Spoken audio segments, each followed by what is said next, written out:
Selamat pagi kepada semua yang datang untuk mendengar dan juga firman Allah pada pagi hari ini. Terima kasih kerana dapat hadir untuk kebaktian bahasa Emmanuel. Kita tahu bahawa sebenarnya firman Allah adalah panduan dan juga penuntun kami sebagai umat Kristian. Sebelum itu, pastor mahu memberi beberapa pengumuman kepada jemaat Emmanuel.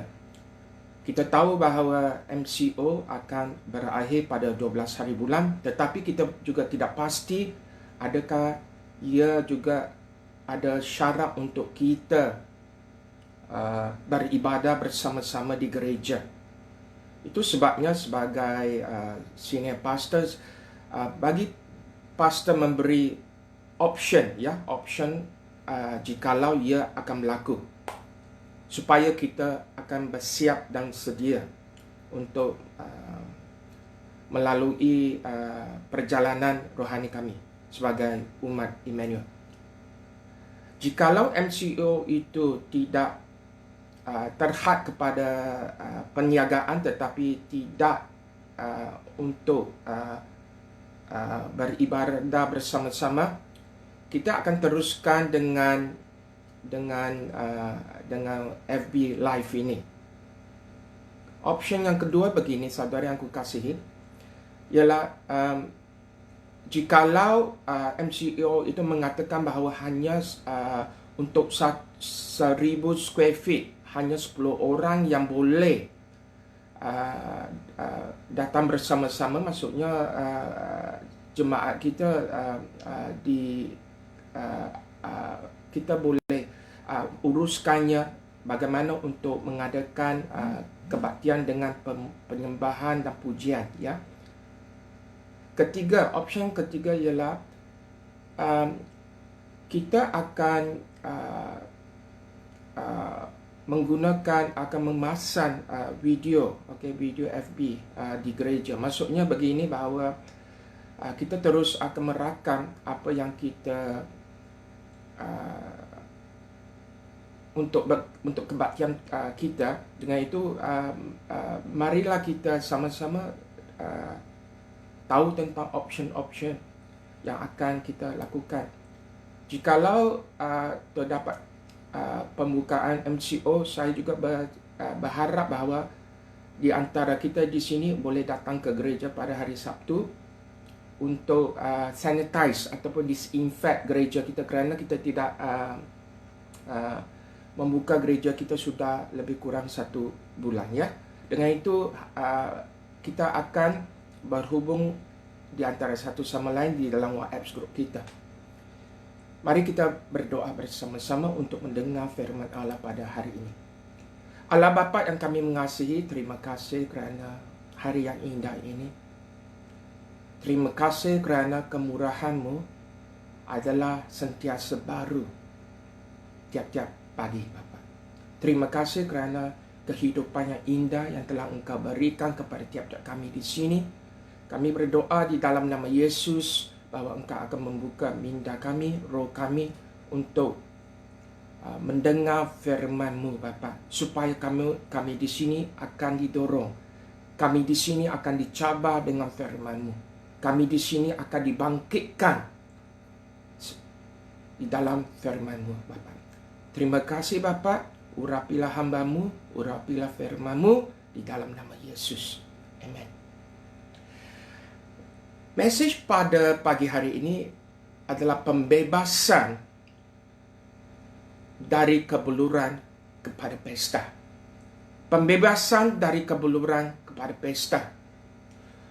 Sebelum kita bisa memperolehi atau menerima penerobosan dan pembebasan dari kebuluran ke pesta, kita perlu memahami dengan lebih baik dan lebih jelas apa erti kebuluran rohani dan apa erti pesta rohani. Hari ini kita akan melihat 2 Raja-Raja pasal 6. Kita akan teruskan dengan 2 Raja-Raja pasal 6 Tetapi kita akan lihat di dalam ayat yang ke-23 dan selanjutnya ke seluruh pasal yang ke-7. Itu sebabnya buka firman Allah di dalam 2 Raja-Raja pasal 6 dan pasal 7, ya. Bagi kita untuk beralih dari kebeluran kita kepada pesta dan perayaan pada musim ini, kerana musim ini adalah satu musim yang saya boleh rasa tercabar untuk tiap-tiap kami di sini.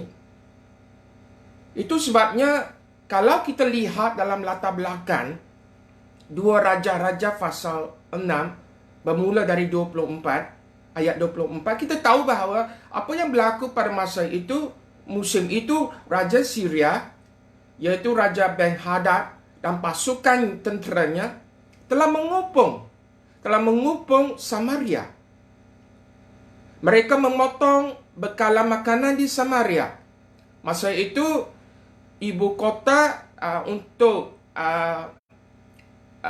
yang dikenali sebagai utara Israel, kerana kita tahu bahawa Israel telah dipisah kepada dua, di mana Israel Selatan ibu kotanya adalah Juda, kita tahu di Yerusalem, tetapi di utara sebenarnya mereka menetapkan Samaria sebagai ibu kotanya, ya.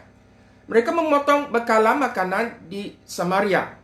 Tidak ada bekalan yang boleh masuk atau keluar dari ibu kota Samaria itu. Hal ini menyebabkan kebeluran yang menyalip tanah itu. Jemaat Allah, sama juga secara spiritual, ya. Ketika setan mengepung kita, umat Allah dan jemaatnya, itu bukan satu serangan frontier berhadapan dengan kita. Biasanya musuh kita telah mendirikan kemah di sekitar kita untuk memotong bekalan pembekatan kita.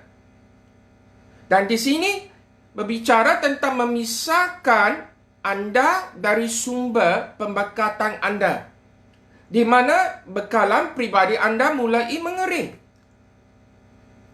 Ia akan memberhentikan inflow maupun outflow pembekatan dalam kehidupan kita, di mana tidak ada yang mengalir masuk dan keluar dalam kehidupan kita, di mana Roh Kudus tidak akan mengalir masuk, tidak ada pelayanan yang mengalir keluar, tidak ada sumber daya masuk dan keluar untuk membantu dan menyumbang kehidupan anda. Tidak ada kemurahan dan perkenaan Allah dan berkat tampaknya jarang dan langka. Dan ini mengarah kepada kebeluran spiritual. Sama juga dalam kisah ini bahawa sebenarnya rakyat di Samaria sebenarnya kebeluran. Dan ada tanda-tanda indikasi kebeluran di alam natural yang sejajar dengan alam spiritual. Dalam kisah ini, kebeluran begitu sulit, sehingga mereka mulai menjual dan memakan makanan yang tidak kita dapat bayangkan. Pagi hari ini, mari kita lihat indikator atau tanda-tanda yang mungkin bertanda kebeluran dalam kehidupan kita di dalam satu kisah dalam 2 Raja-Raja pasal yang ke-6 ini. Pertama, indikator ini sangat penting kerana kalau kita mau maju, kalau kita mau dibina, kalau kita mau diberkati, kalau kita mau berpesta daripada kebeluran, yang sebenarnya penting dalam kehidupan kita ialah mentalitas kita, our mentality. Itu sebabnya kita nak rujuk kepada 3 petanda atau indikator ini yang sangat penting tentang mentalitas, di mana seseorang yang dalam kehidupan yang kebeluran, mereka mempunyai mentalitas begini. Itu sebabnya kita mesti menjaga hati kita supaya tiap-tiap kami di sini tidak ada mentalitas seperti ini. Bagi pastor menjelaskan lebih lanjut ya. Pertama, tuliskannya, kalau boleh, mentalitas yang keras kepala. Yang membuat kita di dalam alam kebuluran. Keadaan situasi kebuluran. Mentalitas yang keras kepala. Di sini orang Israel menentang Allah dan perintahnya selama period ini. Kita tahu bahawa dalam period ini adalah period Raja Ahab, yang sebab kita tahu mereka ini adalah raja dan permaisuri yang sangat jahat dan keji dan membunuh nabi-nabi pada masa itu. Dan selepas itu Raja Yehu, kerana Raja Yehu telah membunuh Raja Ahab dan mengambil alih pemerintahan kerajaan Israel Utara masa itu. Ini adalah sebenarnya period yang paling jahat dan keji oleh raja. Bukan sekadar raja dan penduduk-penduduk orang-orang Israel yang tidak berkenan kepada Allah lagi. Mereka sanggup menyembah Baal daripada menyembah Allah yang sebenar. Mereka terlalu keras kepala untuk mendengarkan panggilan pertobatan dan kembali kepada Allah. Enggan mendengar suara amaran-amaran nabi-nabi pada masa itu, seperti Elia dan juga Elisa dan juga nabi-nabi yang lain pada masa itu. Mari kita lihat pasal yang ke-6, 2 Raja-Raja pasal ke-6 ayat yang ke-25. Maka terjadilah kelaparan hebat di Samaria selama mereka mengepungnya, sehingga sebuah kepala keledai berharga 80 syekal perak. 80 syekal perak lebih kurang 2 pound. Lebih kurang 1.5 kg. Ingat, kepala keledai tidak ada daging, dijual dengan begitu mahal. Dan apa yang sebenarnya sangat sedih, kerana keledai itu adalah haiwan yang keras kepala. Dan mereka memakan kepala keledai. Masa itu, orang-orang Israel tahu mereka tidak boleh makan makanan yang tidak yang kosher. Maksudnya di sini daging keledai bukan kosher.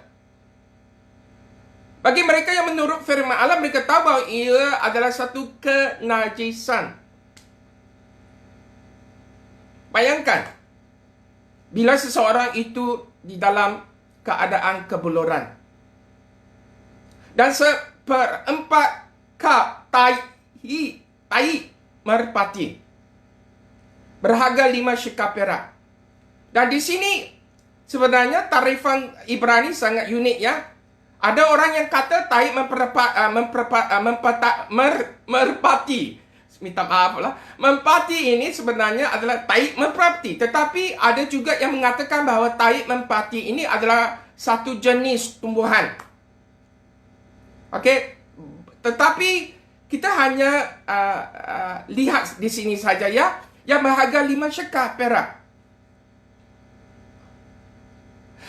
Saudara yang kukasihi, salah satu hal yang timbul pada masa kekurangan sumber, saya boleh rasa, dan kebuluran spiritual adalah mentalitas yang keras kepala. Dan mentalitas ini akan menjauhkan kita dari kembali ke hadirat Tuhan dan firman Allah. Dan di sini, untuk lebih kurang 100 tahun, mereka ini sudah jauh daripada Allah. Itu sebabnya saya rasa bahawa terdapat kebuluran. Dan di sini mereka rela makan benda-benda yang tidak halal daripada bertaubat di hadapan Tuhan. Mereka tahu bahawa bila mereka datang kepada Tuhan, Tuhan akan membebaskan mereka. Tuhan akan memberi pelepasan kepada mereka. Dan Tuhan akan memberi pemulihan kepada mereka. Dan Tuhan akan mencurahkan berkat Tuhan dalam kehidupan mereka kalau mereka datang ke hadirat Tuhan. Kita tahu bahawa merpati adalah simbol Roh Kudus. Tapi merpati, pigeon ya, dove, bukan tempat merpati berada di situ. Kau tahu apa yang pastor cakap?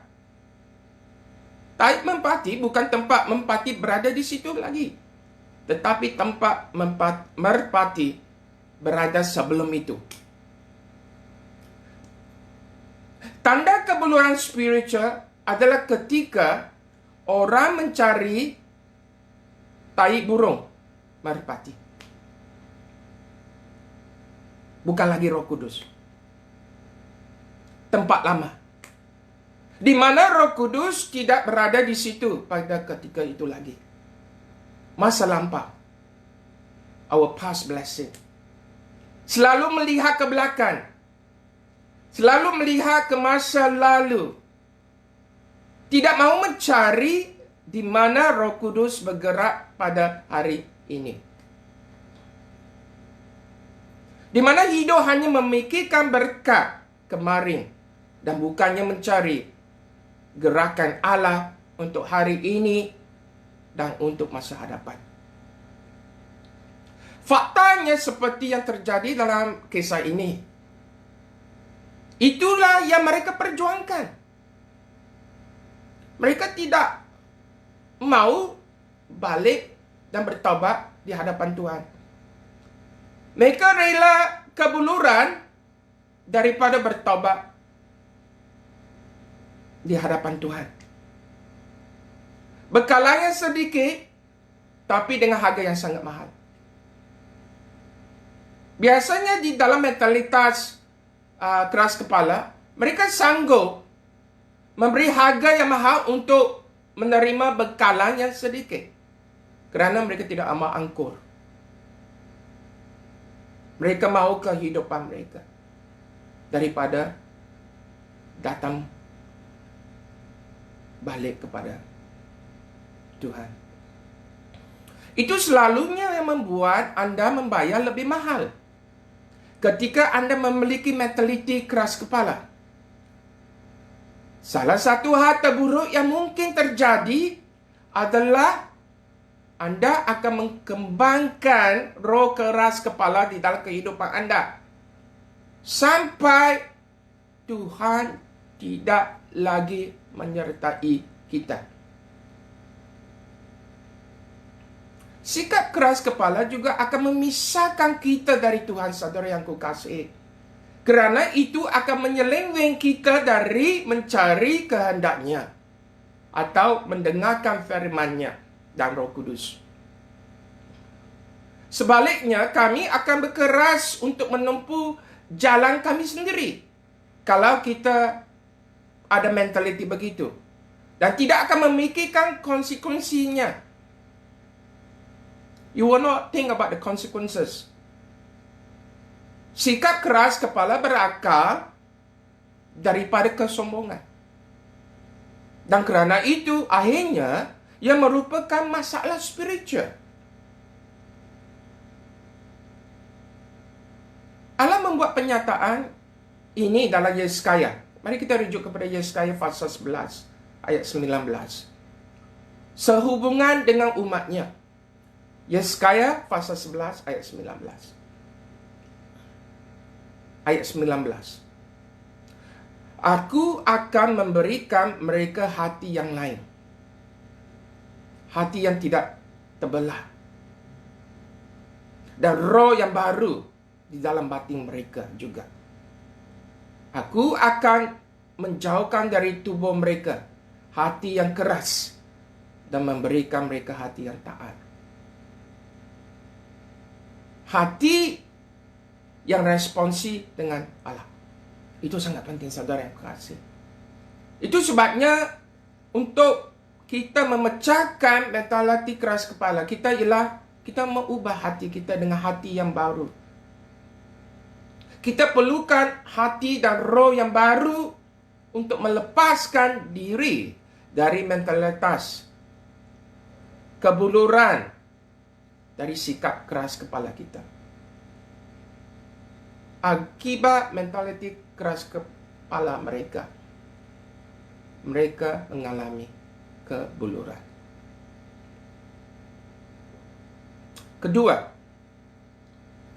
di sini kita boleh juga lihat kenapa mereka di dalam situasi kebuluran ialah mereka mempunyai mentalitas yang menyalahkan orang lain. Mereka tak akan lihat tentang masalah mereka. Mereka menyalahkan orang lain daripada pribadi sendiri.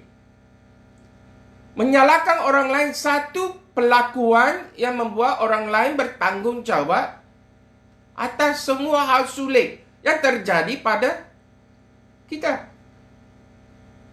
Adalah sesuatu yang tampaknya didukung oleh masyarakat moden kita ini. Kerana dalam masyarakat moden ini, kalau kita pergi keluar bekerja, ini adalah culture. Untuk melihat seseorang itu baik, mereka akan menyalahi orang lain. Menyalahi orang lain adalah hal yang normal. Sudah dapat diterima sepenuhnya oleh kebudayaan dunia sekarang. Saya rasa, dan saya percaya, di musim yang sulit ini, menyalahkan Tuhan dan orang lain akan lebih umum dan ketara. Ramai dari kita akan mengambil pujian untuk diri kita sendiri jika segala sesuatunya berjalan baik dalam kehidupan kita. Tetapi akan menyalahkan orang lain ketika segalanya menjadi buruk. Menyalahkan orang, terutama yang paling dekat dengan kita, ketika keadaan tidak berjalan baik, adalah hal yang tidak baik, saudara, kerana kita ini satu keluarga. Kerana ia efek yang sangat merosak pada perhubungan keluarga dan kerja kita. Sekarang budaya kita dan budaya media sebenarnya dipenuhi dengan cerita-cerita ataupun kisah-kisah tentang bagaimana semua masalah masyarakat harus menyalahi Tuhan dan gereja. Kalau kita pergi ke negara-negara Eropah, negara-negara seperti di US dan China, semua menyalahi Tuhan dan Kristian dan gereja. Tetapi tidak pada diri mereka sendiri. Ini adalah cara termudah untuk mengalihkan masalah kita daripada mencari solusi yang sebenar untuk masalah kita. Itu sebabnya target termudah untuk disalahkan adalah Allah sendiri. Ini berlaku. Mari kita terujuk kepada ayat yang ke-26. Sama juga. Itu ialah bila kita di dalam situasi kebuluran, kita akan menyalahi Allah untuk semua hal-hal yang kita ataupun cabaran-cabaran yang kita mengalami. Ayat 26. Suatu kali, ketika Raja Israel berjalan di atas tembok, datanglah seorang perempuan mengadu halnya kepada Raja, sambil bersuruh, "Tolonglah, ya tuanku Raja." Tengok Raja yang menjawabnya, "Jika Tuhan tidak menolong engkau, dengan apakah aku dapat menolong engkau? Dengan hasil pengirikanlah atau hasil pemerasan aku?"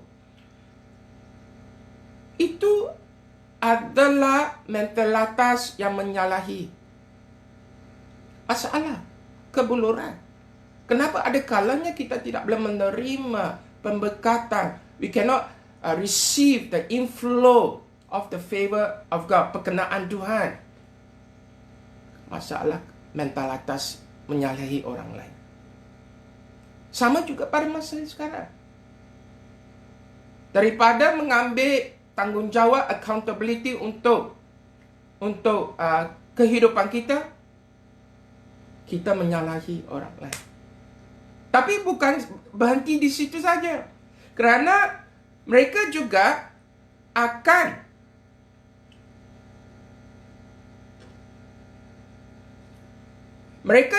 akan menyalahi abdi Allah. The man or woman of God. Kalau kita tengok ayat ke-31. Sekarang, lalu berkatalah raja, beginilah kiranya Allah menghukum aku. Bahkan lebih daripada itu, jika masih tinggal kepala Elisha bin Safat di atas tubuhnya pada hari ini. Sekarang, mereka bukan sekadar menyalahi Tuhan. Sekarang mereka kata, ini man of God. Elisha yang membuat kita dalam kepuluran. Tetapi mereka tak akan melihat bahawa masalah mereka sebenarnya adalah masalah pribadi mereka. Saudara yang kukasihi, jika anda terus menyalahkan Tuhan dan orang lain,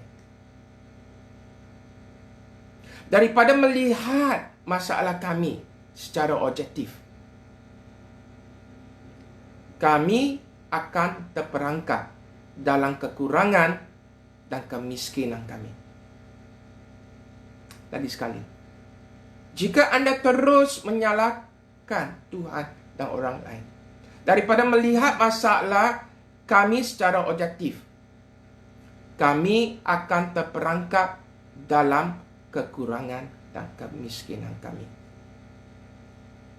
Kita boleh melihat Yesus Kristus pada saat-saat terendahnya, menampik dengan tidak membiarkan para pengkritik, penuduh dan pembunuhnya menjatuhkannya. Dia tidak menyalahi orang lain, mahupun di atas kayu salib. Di sini Petrus menulis di 1 Petrus pasal 2 ayat 22. Mengisahkan tentang mentalitas Yesus Kristus. Mari kita tengok 1 Petrus pasal 2 ayat 22. Ia tidak berbuat dosa, dan penipuan tidak ada dalam mulutnya. Ketika ia dicaci maki, ia tidak membalas dengan mencaci maki. Ketika ia menderita, ia tidak mengancam, tetapi ia menyerahkannya kepada Allah yang menghakimi dengan adil. Amen. Itu mentalitas yang kita mahu. Mentalitas yang sanggup mengambil tanggungjawab masalah orang lain, maupun mentalitas bahawa kami akan mengambilnya sebagai satu keluarga. Di sini Yesus menempatkan dirinya di tangan Allah yang menghakimi dengan adil. Tidak ada mentalitas yang menyalahkan orang lain daripada dirinya sendiri. Bahkan dalam saat mereka menyalib Yesus, berkatalah Yesus, Bapa, maafkan mereka. Mereka tidak tahu apa yang mereka lakukan. Dan dia tidak pahit tentang apa yang terjadi. Dia menunjukkan kepada kita bagaimana hidup sebagai pemenang atas mentalitas yang menyalahi. So, kita berjaga-jaga. Mentalitas keras kepala, mentalitas yang menyalahi, dan ketiga, kita akan mengkajinya. Mentalitas kanibalistik atau cannibalism. Mentalitas kebuluran kanibalistik terlihat di sini dalam ayat yang ke-26. Kita tahu bahawa mereka memakan anak-anak mereka sendiri sampai ayat ke-31. Ketika raja berjalan di dinding dan seorang wanita berteriak minta tolong, dia dan tetangganya membuat perjanjian. Ingat, perjanjian untuk makan anak mereka, di mana mereka akan saling memakan anak-anak mereka masing-masing. Mereka sudah makan anak perempuan ini, dan sekarang tetangganya telah menyembunyikan putranya.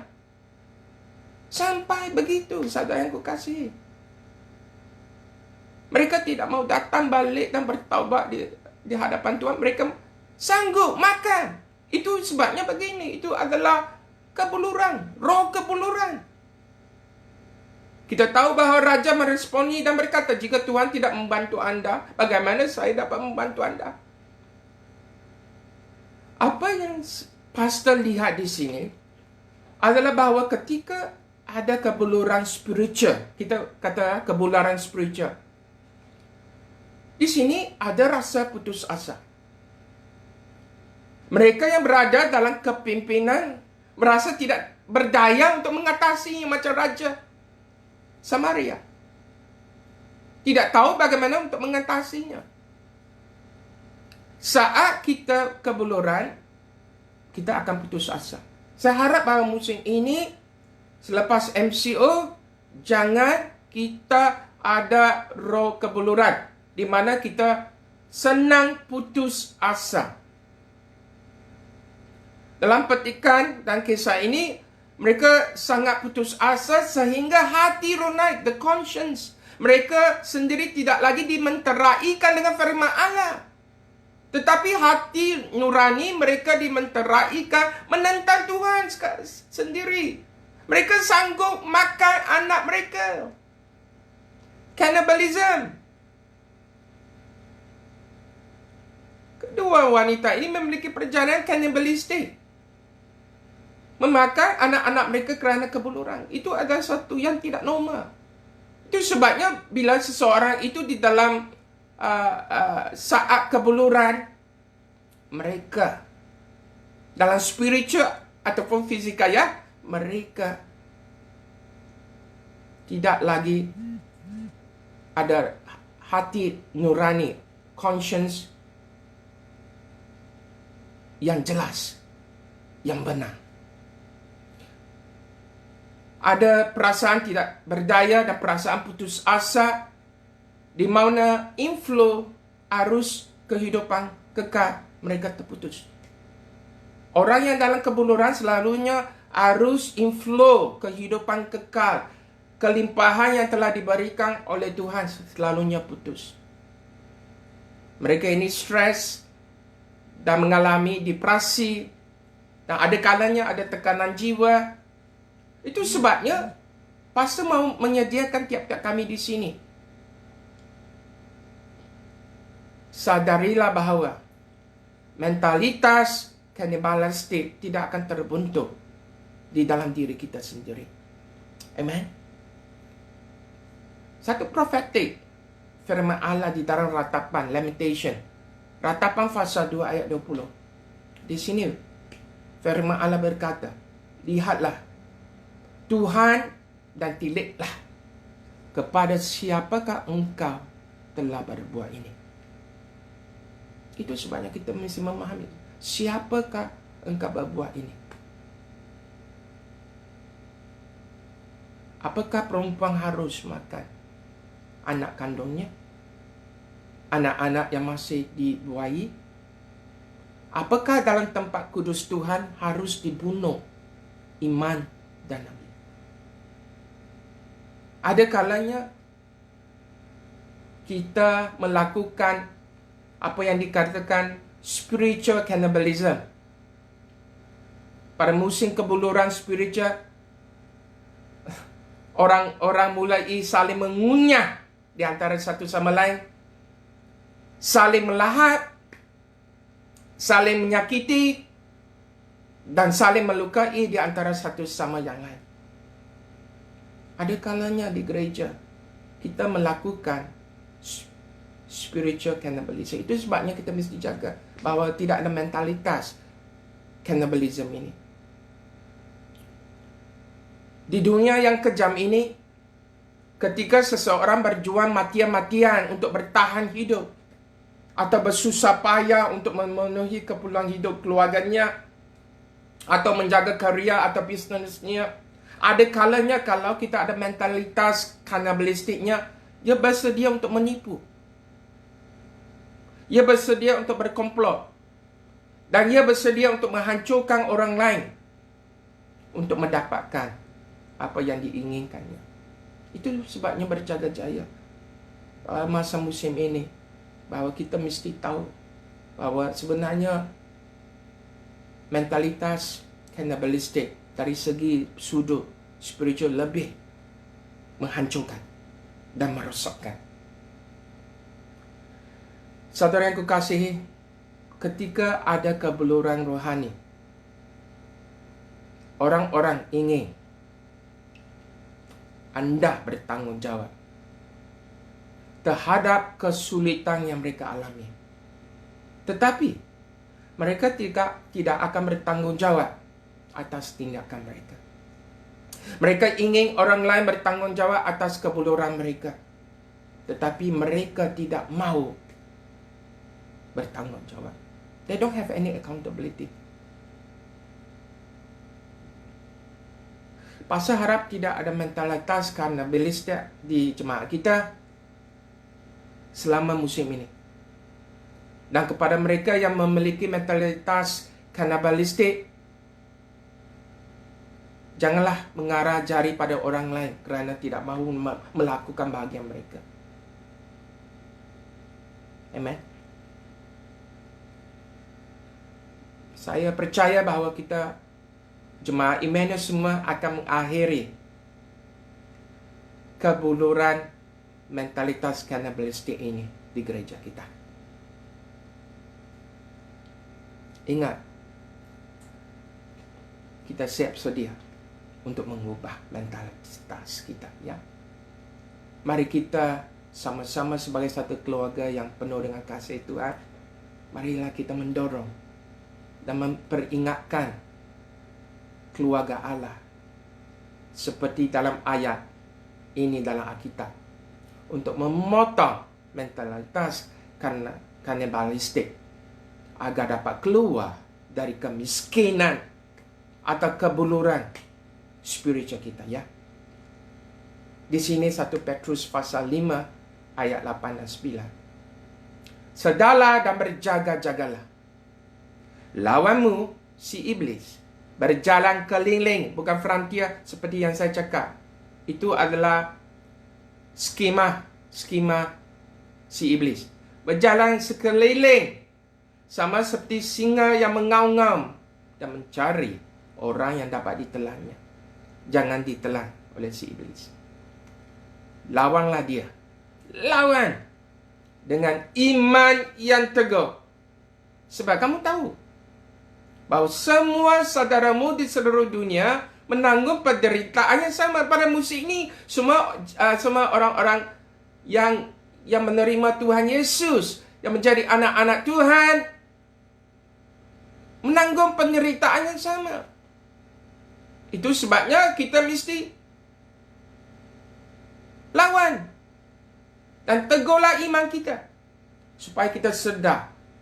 Dan peneguhan itu yang begini: kalau kita ada mentalitas keras kepala, mentalitas menyalahi orang lain, mentalitas seperti kisah ini, potongkan. Amen.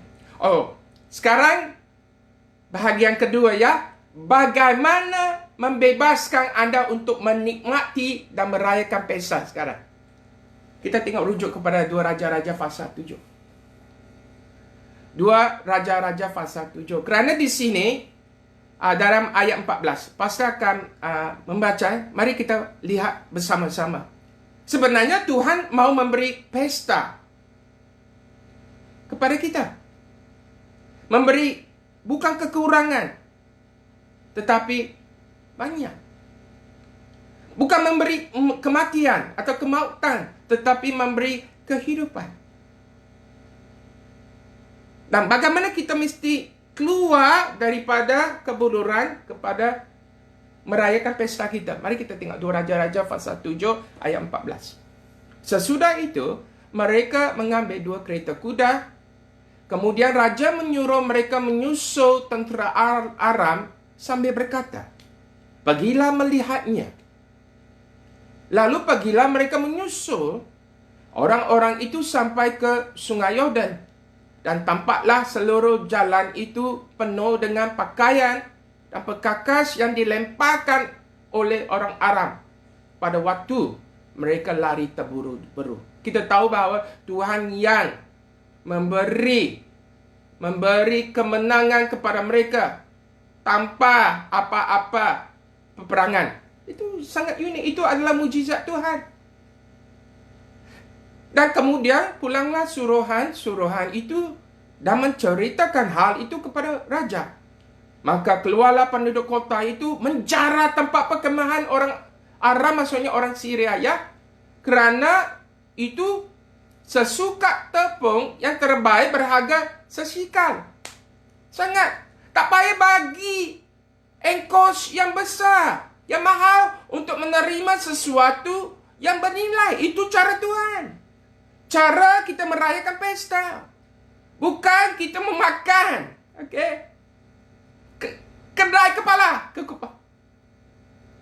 Dan 2 sukat jelai berharga sesikal. Sesuai dengan firman Tuhan. Sesuai dengan firman. Nanti kita akan melihatnya.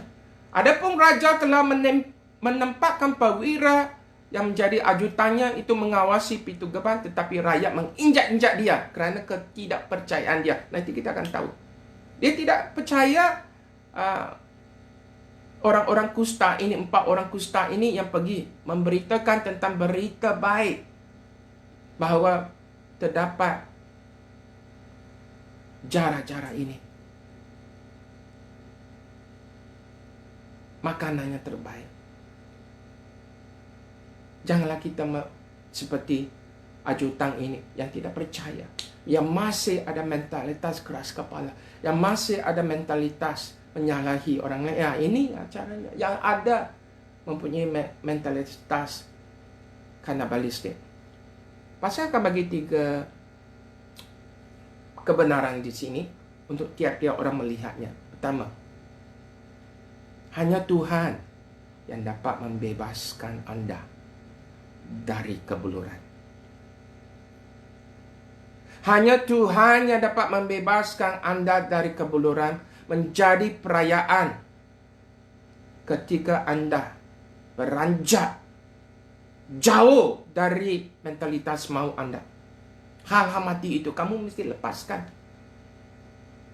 Mentalitas keras kepala, menyalahi orang lain, dan mentalitas kanibalistik. Ini adalah pola keduniawi yang mesti dihancurkan dalam kehidupan kita untuk menerima pemberkatan daripada Tuhan. Untuk kita merayakan pesta itu. Itu sebabnya anda perlu bersiap sedia untuk bergerak jauh daripada hal-hal yang mati. We have to move away from our death. Untuk menikmati pemberkatan Tuhan. Kalau kita tengok ayat yang ke-3 dan 4. Dalam 2 Raja-Raja pasal 7. 4 orang yang sakit kusta ada di depan pintu gerbang. Berkatalah yang seorang kepada yang lain, mengapakah kita duduk-duduk di sini sampai mati? Jika kita berkata, baiklah kita masuk ke kota, padahal dalam kota ada kelaparan, kita akan mati di sana. Dan jika kita tinggal di sini, kita juga akan mati. Jadi sekarang marilah kita menyeberangi ke perkemahan tentara Arab. Boleh kamu tangkap sini?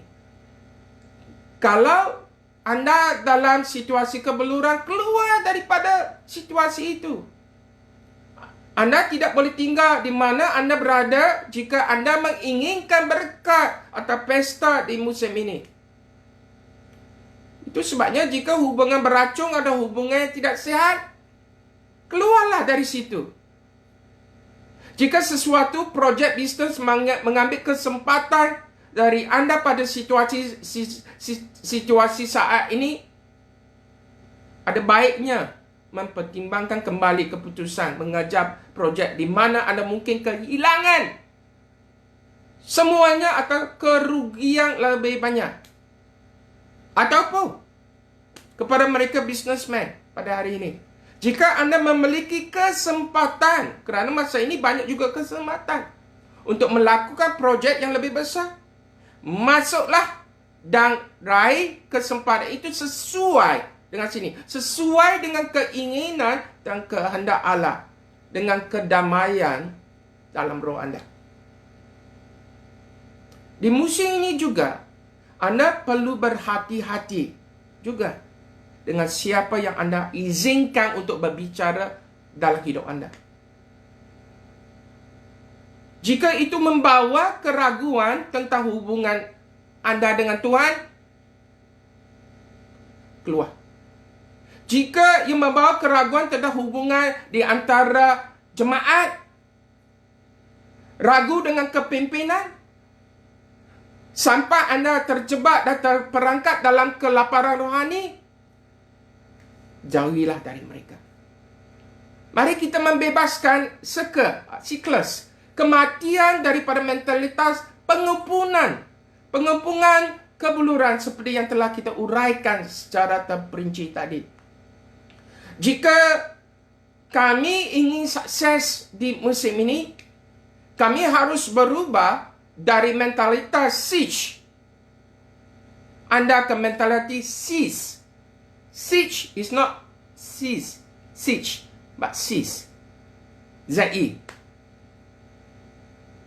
Jemaat kita perlu membuat keputusan naluri untuk move out. Pindah dari kelaparan kematian kita untuk berpesta dalam kehidupan yang penuh dengan kelimpahan.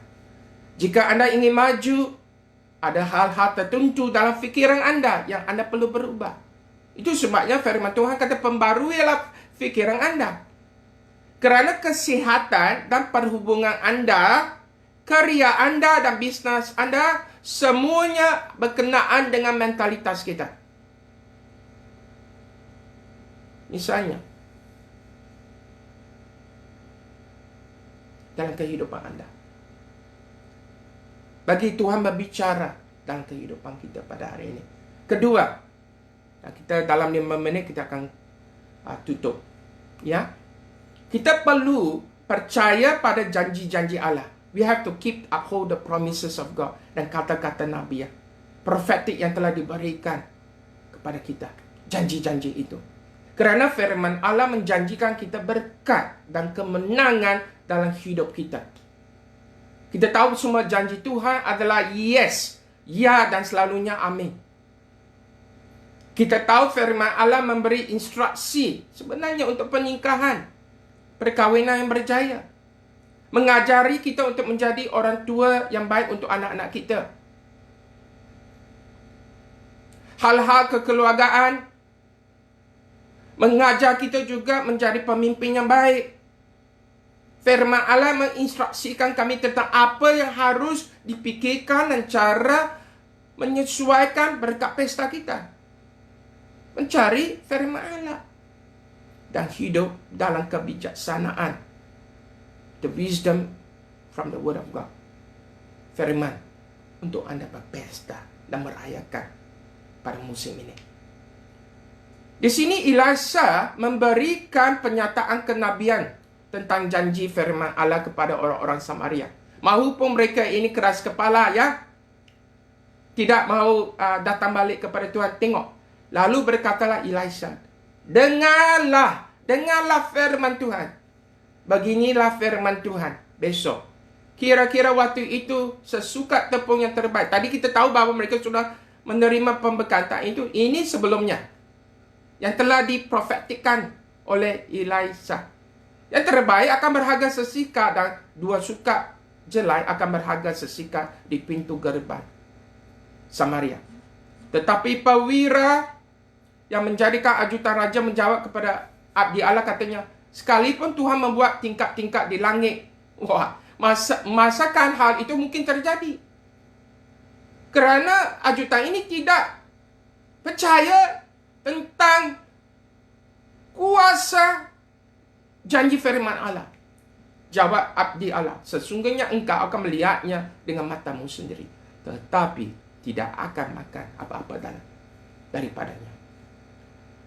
Di sini Elisha berkata kepada orang yang tidak percaya, kamu akan mati.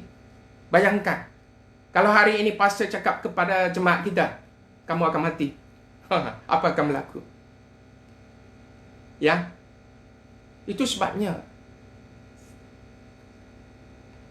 percayalah janji-janji dalam firman Allah. dan nubuatan pribadi dalam kehidupan kita.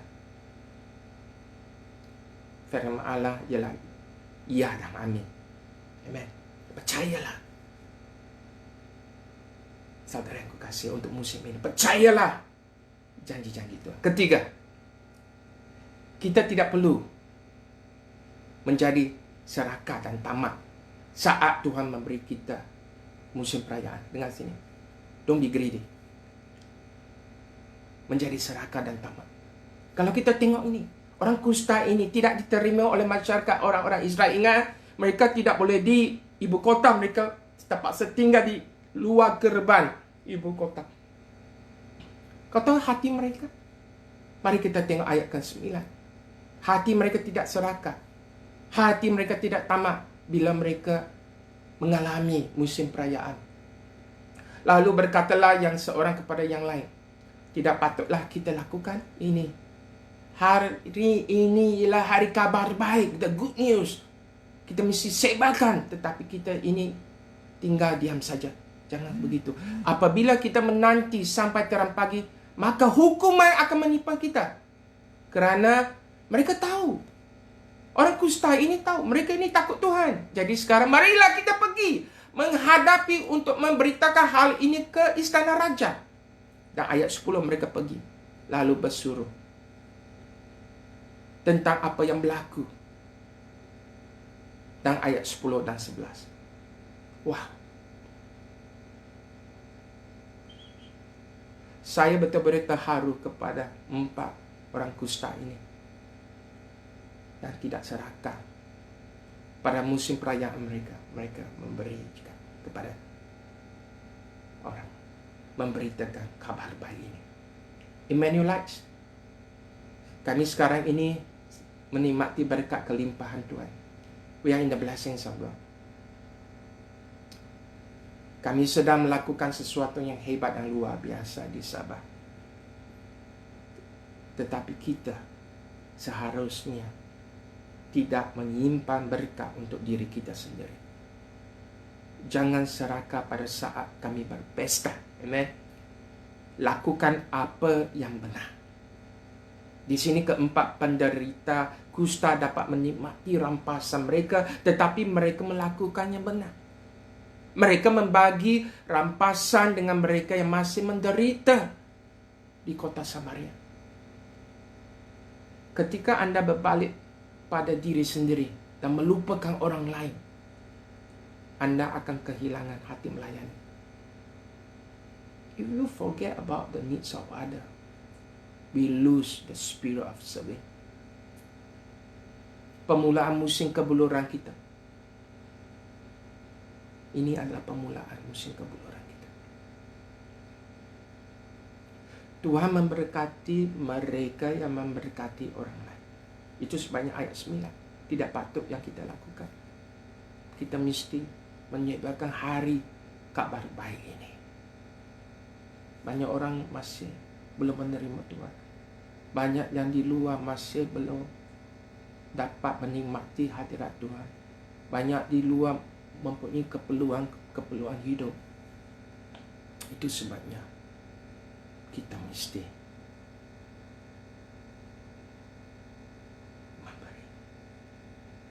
menyebarkan kabar baik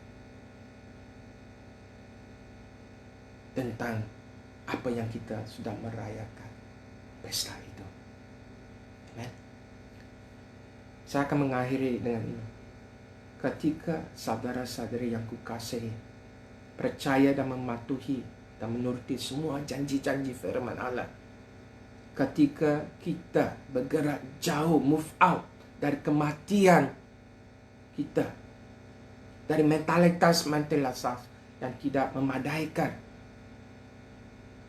yang membunuh kita. Dan ketika Anda tidak serakah dan tamak, Tuhan akan membuat Anda lebih baik, dan Anda mendapat dukungan dan penuntunan dari syurgawi. Dan syurga ada di sini untuk Anda.